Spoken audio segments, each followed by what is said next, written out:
This is CNN Breaking News. नमस्कार, मैं हूं आपके साथ मनु और स्वागत है आपका श्वेता दर्पण न्यूज़ चैनल में। इस चैनल के माध्यम से आपको समाज, संस्कृति, विभिन्न प्रकार के घटनाक्रम की जानकारी उपलब्ध कराई जाती है। अगर आपको हमारी वीडियोस पसंद आती हैं तो हमारे चैनल को लाइक करें, शेयर करें और सब्सक्राइब करें। ब्यूरो चीफ नोएडा से मिमिक्री की रिपोर्ट। भगवान श्री कृष्ण के 8 विवाह और उनके 80 पुत्रों की कथा। पुराणों के अनुसार श्री कृष्ण के 8 स्त्रियों से विवाह किया था जो उनकी पटरानियां बनी। ये थी रुक्मणी, जाम्बावती, सत्यभामा, कालिंदिनी, मित्रविंदा, सत्या, भद्रा और लक्ष्मणा। प्रत्येक पत्नी ने उन्हें 10 पुत्रों की प्राप्ति हुई थी। इस तरह से उनके 80 पुत्र थे।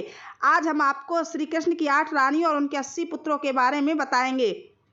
रुक्मणी विदर्भ राज्य का भीष्म नामक एक वीर राजा था। उसकी पुत्री का नाम रुक्मणी था। वह साक्षात लक्ष्मी जी का ही अंश थी। वह अत्यधिक सुंदर और सभी गुणों वाली थी। नारद जी द्वारा श्री कृष्ण के गुणों का वर्णन सुनने पर रुक्मणी श्री कृष्ण से विवाह करना चाहती थी। रुक्मणी के रूप और गुणों की चर्चा सुनकर भगवान श्री कृष्ण ने रुक्मणी के साथ विवाह करने का निश्चय किया।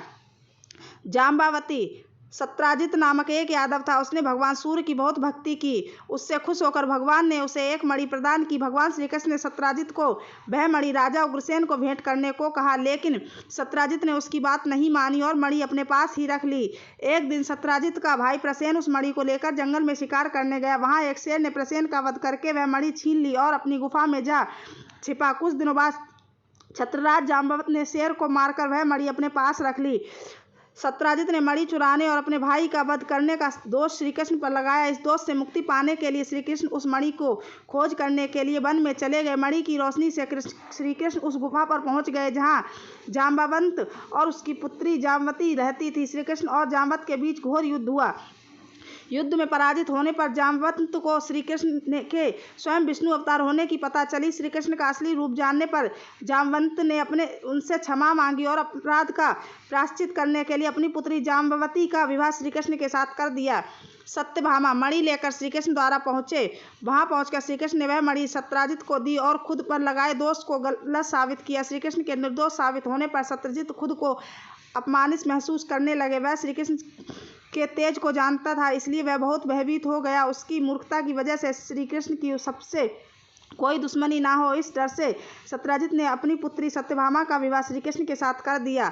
सत्या कौशल राज्य के राजा नगजित की एक पुत्री थी जिनका नाम नगजिती था। वह बहुत सुंदर और सभी गुणों वाली थी। अपनी पुत्री के लिए योग्य वर पाने के लिए नगजित ने शर्त रखी। शर्त यह थी कि जो भी क्षत्रिय वीर 7 बैलों पर जीत प्राप्त कर लेगा उसी के साथ नगजिती का विवाह किया जाएगा। एक दिन भगवान श्री कृष्ण देख नगजित पर उन पर मोहित हो गई और मन ही मन भगवान से ही विवाह करने का प्रण लिया।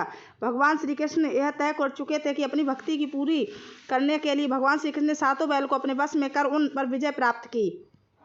कालिंदिनी एक बार भगवान श्री कृष्ण ने अपने प्रिय अर्जुन के साथ वन में घूम रहे थे। यात्रा की थकान दूर करने के लिए वे दोनों यमुना नदी के किनारे जाकर बैठ गए। वहां पर श्री कृष्ण और अर्जुन को एक युवती तपस्या करती हुई दिखी।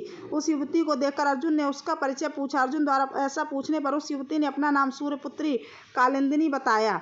वह यमुना नदी में निवास करते हुए भगवान विष्णु को पति रूप में पाने के लिए तपस्या कर रही थी। यह बात जानकर भगवान श्री कृष्ण ने कालिंदिनी को अपने भगवान विष्णु के अवतार होने की बात बताई और उसे अपने साथ द्वारका ले गए। लक्ष्मणा ने देवर्षि नारद से भगवान विष्णु के अवतारों के बारे में कई बातें सुनी थी। उसका मन सदैव भगवान के स्मरण और भक्ति में लगा रहता था। लक्ष्मणा भगवान विष्णु को ही अपने पति रूप में प्राप्त करना चाहती थी। उसके पिता यह बात जानते थे।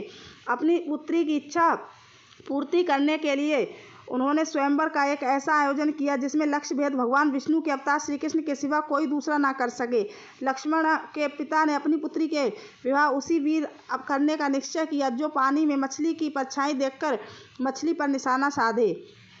मित्रविंदा अवंतिका की राजकुमारी मित्रविंदा के विवाह के लिए स्वयंवर का आयोजन किया गया। उस स्वयंवर में मित्रविंदा जिसे भी अपने पति रूप में चुनती तथा उसके साथ मित्रविंदा का विवाह किया जाता। उस स्वयंवर में भगवान श्री कृष्ण भी पहुंचे। मित्रविंदा भगवान कृष्ण के साथ ही विवाह करना चाहती थी, लेकिन उसका भाई बिंदु दुर्योधन का मित्र था, इसलिए उसने अपनी बहन को बल से भगवान कृष्ण को चुनने से रोक दिया। जब भगवान कृष्ण को मित्रविंदा के मन की बात पता चली तथा भगवान ने सभी विरोधियों के सामने ही मित्रविंदा का हरण कर लिया और उसके साथ विवाह किया।